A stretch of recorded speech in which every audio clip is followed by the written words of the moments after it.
अस्सलाम वालेकुम दोस्तों, सो मैं बैलजोन से रहमान बात करो। दोस्तों एक फ़ोन आया है, ये देखो इसका रिंगर वर्क नहीं कर रहा है। मैंने साउंड प्ले किया हुआ है, ये देखो, लेकिन रिंगर बिल्कुल इसका साउंड नहीं निकल रहा है। ये मेटन लाइट मोबाइल है, इसके रिंगर पॉइंट चूँकि 3 दिए हुए हैं तो बाज़ साथ ही इसमें जो है ना वो उनको सही तरीके से समझ में नहीं आ रही है। और इसके आईसीज़ वगैरह के बारे में हम आपको बताते हैं। दूसरा ये कि बर्नियो सिमेटिक में इसका हार्डवेयर भी नहीं है, तो सिमेटिक्स में आप किस तरह इसको समझते हो तो वो जान लेते हैं इस वीडियो में। तो ये हमारे पास एक साथी लेके आए हमारे जो यहाँ करीबी गाँव के यहाँ रिपेयरिंग वाले हैं। तो इसको ये एक पेज यहाँ पे लगा है, इसको ओपन करते तो सबसे पहले इसका रिंगर पॉइंट आपको बताते हैं। ये है इसके रिंगर पॉइंट। तो इसमें दोस्तों 3 रिंगर पॉइंट दिए हुए हैं। 3 इसमें सिर्फ 2 ही रिंगर के पॉइंट है, तीसरा इसमें सिर्फ सपोर्ट ही के लिए होता है।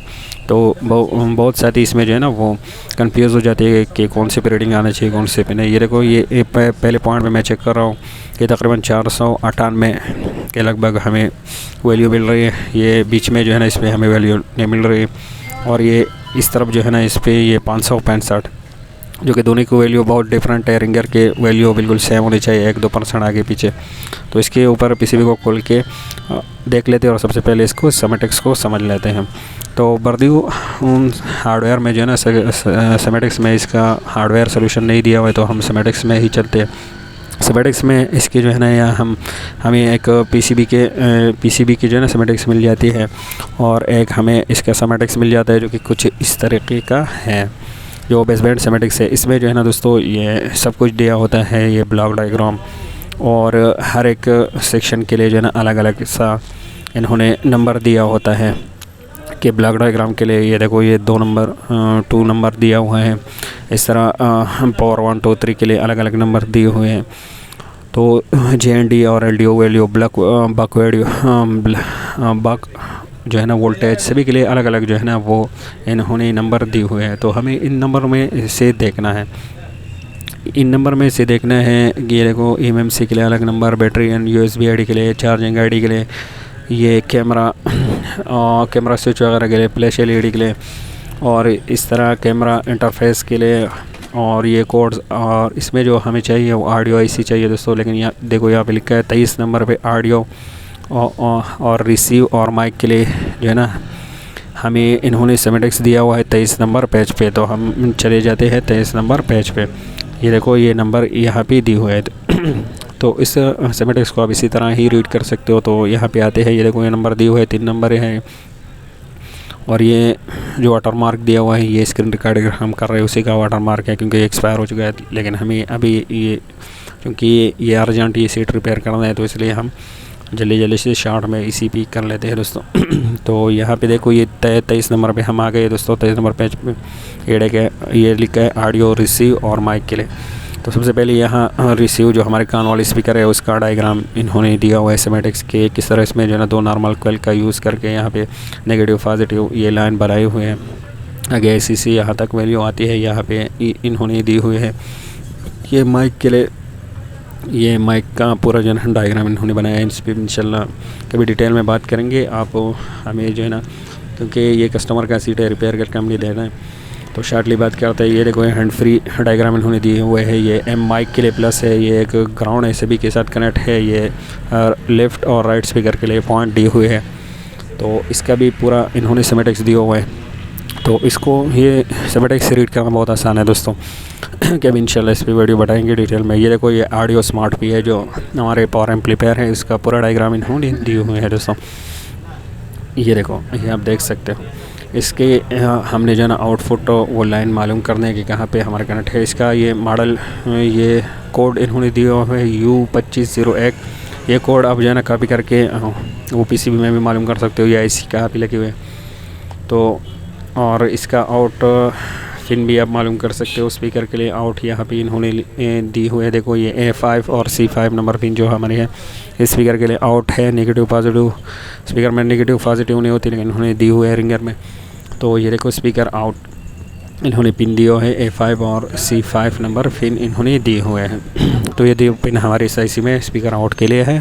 तो इसको भी टेस्ट करेंगे इंशाल्लाह। और इससे हम ये भी मालूम कर सकते हैं कि PCB में हमारी IC क्या पे लगे। सिंपल सा ये कोड आपने इस तरह का भी करना है, डबल क्लिक करके, और PCB में जाके इसको पेस्ट करना है। ये ऑलरेडी मैंने पेस्ट किया हुआ है। ये देखो 2501 इस तरह आपने पेस्ट करके सर्च करना है। और यहाँ पे ये देखो, यहाँ पे ये आ गया कि आपकी आईसी यहाँ पे लगी हुई है। ये अगर हम नेक्स्ट दबाएंगे तो हमें डायरेक्टली पता चलेगा। ये देखो, ये यहाँ पे हमारी रिंगर आईसी लगी हुई है पीसीबी के इस तरह, और ये U2501 की ये आईसी लगी हुई है। हर डायग्राम में दोस्तों वो आईसी के लिए अलग अलग नंबर दिया होता है हर मॉडल में। तो इसका यही मॉडल दिया हुआ है, इसके पास ये नॉर्मल कोयल्स लगे हुए हैं 3।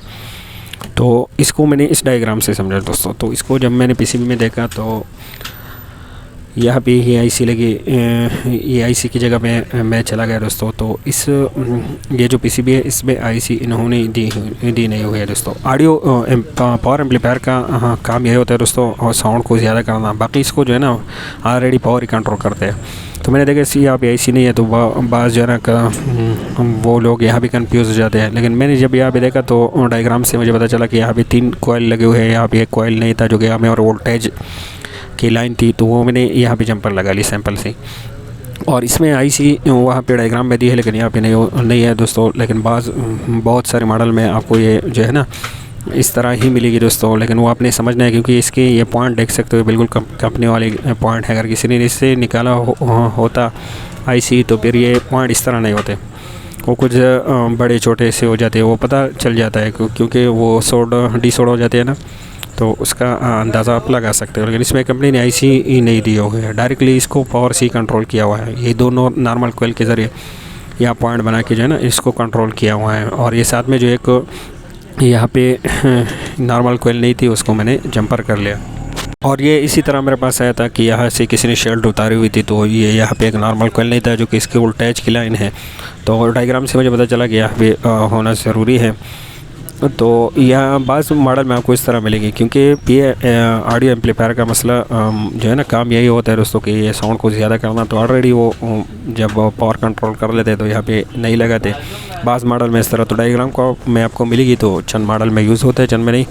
तो इसलिए आपने जो है ना इस पर ध्यान ज़्यादा नहीं देना। तो इसकी ये 2 पॉइंट जो है ना ये ऊपर ये नीचे, चूँकि ये जो कॉइल लगी ये तो वोल्टेज की लाइन है हमारी। ऊपर 2 कॉइल जो है ना ये हमारे एक कनेक्ट है यहाँ रिंगर पॉइंट से, ये जो नॉर्मल कोयल लगी हुई है। और आईसी में दोस्तों जो A5 और C5 नंबर पॉइंट हमारी बन रही थी वो इसी तरह बनते हैं कि एक तरफ अपने जो है ना 1 2 3 4 5 लिखना है। ये 5 ही एक तरफ बनते हैं, दूसरी तरफ से जो है ना ABCDE आपने लिखना है। तो उसी तरफ से जो है ना ये नीचे से हमारे 5 होकर और A नंबर लाइन पे और C5 मतलब C नंबर लाइन पे जो है ना हमारी इंशाल्लाह कभी वीडियो में मैं डिटेल से आप डिटेल जो से जो है ना आपको समझा दूंगा इसका भी।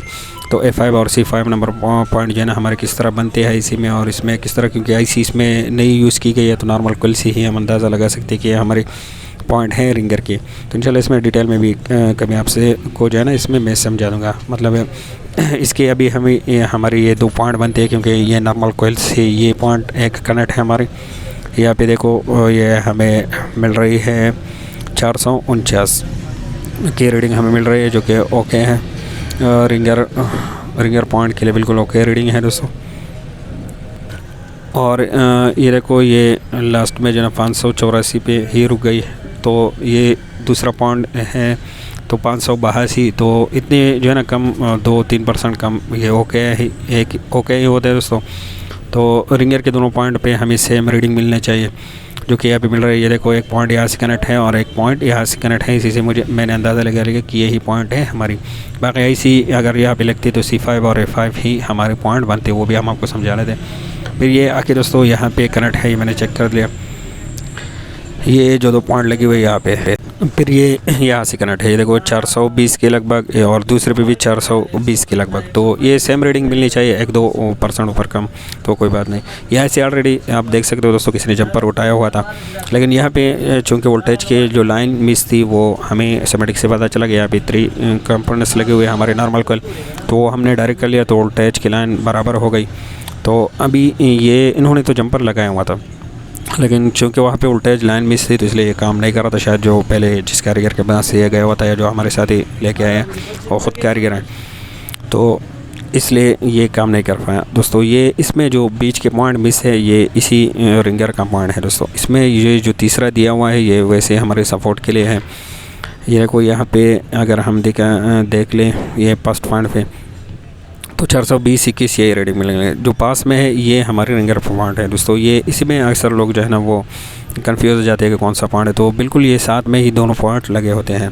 तो इसकी जो साथ वाला पॉइंट है दोस्तों यही है हमारा रिंगर पॉइंट। तो वहाँ भी 2 पॉइंट तो हमें मिल गए, उससे जंपर उठा के हम यहाँ पे निकालेंगे।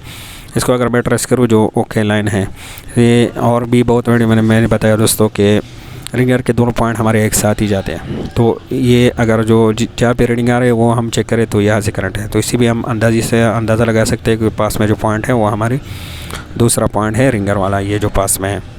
इससे पहले भी किसी ने जंपर मेरे पास जब आया तो इसमें तो जंपर नहीं थी, 12 पहले भी किसी ने ट्राई किया हुआ है क्योंकि मार्केट से आया हुआ है सेट है हमारे पास। तो वो इसलिए काम नहीं कर रही थी क्योंकि इसमें वोल्टेज की लाइन मिस थी, तो वो हमने लगा ली। अभी यहाँ पे ये जंपर हम लगा लेते हैं। ये मेरे पास है तो ये जंपर इसमें था नहीं, 12 इसी को किसी ने स्क्रैच किया हुआ है, तो इसी में अंदाज़ा लगा सकते हो कि पहले किसी ने शायद ये जंपर लगाया हो। तो यहाँ पे मैं अभी रीडिंग चेक कर लेता हूँ। ये देखो यहाँ पे भी अभी बराबर रीडिंग आ रहा है 417 और इस पर भी 417, दोनों भी सेम रीडिंग आनी चाहिए और दोनों का आपस में बीप नहीं होना चाहिए। ये देखो आपस में दोनों बीप नहीं कर रहे हैं, तो तभी जो है ना ये हम ओके ही मान लेते हैं। तो ये दोस्तों अपने इसमें याद रखने हैं, दो के रिंगर के दोनों पॉइंट्स जो है ना साथ में ही जाते हैं। तो ये साथ में जो पास में लगे हुए हैं ये है हमारी रिंगर के पॉइंट, और इसमें रीडिंग नहीं थी तो इस पॉइंट को जो है ना हमने फाइंड किया। पहले भी जंपर लगी हुई थी तो ये मसला ये था कि वोल्टेज की लाइन मिस थी, वो हमने लगाई। अब इंशाल्लाह इसका मसला हल हो गया होगा। ये ऑन होते तो चेक करते और इंशाल्लाह सिमेटिक्स पे मैं आपको इंशाल्लाह अच्छी तरह समझाऊंगा और ये वोल्टेज वगैरह की लाइन भी आपको इंशाल्लाह समझाऊंगा नेक्स्ट किसी टाइम। अभी ये कस्टमर को मैंने जल्दी रिपेयर करके देना, इसलिए थोड़ी जल्दी इसको रिपेयर कर लिया शॉर्ट में। तो इसके लिए आप वो वीडियो को जो है ना लाइक और कमेंट ज़रूर कर लिया करो। अभी एम एक्स प्लेयर में जाके इसको कुछ प्ले करके देख लेते हैं। और ये देखो अभी इसका रिंगर बराबर चल रहा है अल्हम्दुलिल्लाह, इसका मसला जो है ना वो हल हो गया। तो इसी तरह भी आपने जो है ना स्टेप बाय स्टेप करना है। और सिमेटिक्स में इस तरह ये दोनों पॉइंट पास में होते हैं ये रिंगर के, और सिमेटिक्स में सीधी होती है, बाज़ मॉडल में नहीं होती, तो इसमें भी आपने जो है ना वो ध्यान देना है दोस्तों। ये देखो ये बराबर अभी काम कर रहा है। और वीडियो पसंद आए तो लाइक कमेंट ज़रूर कर देना, और इंशाल्लाह सिमेटिक्स वगैरह में भी मैं आपको समझाऊंगा, कोशिश करूँगा इंशाल्लाह टाइम मिले। और ये एक जंपर हमने लगा लिया और एक वोल्टेज के लिए, और उम्मीद है आप साथ ही समझ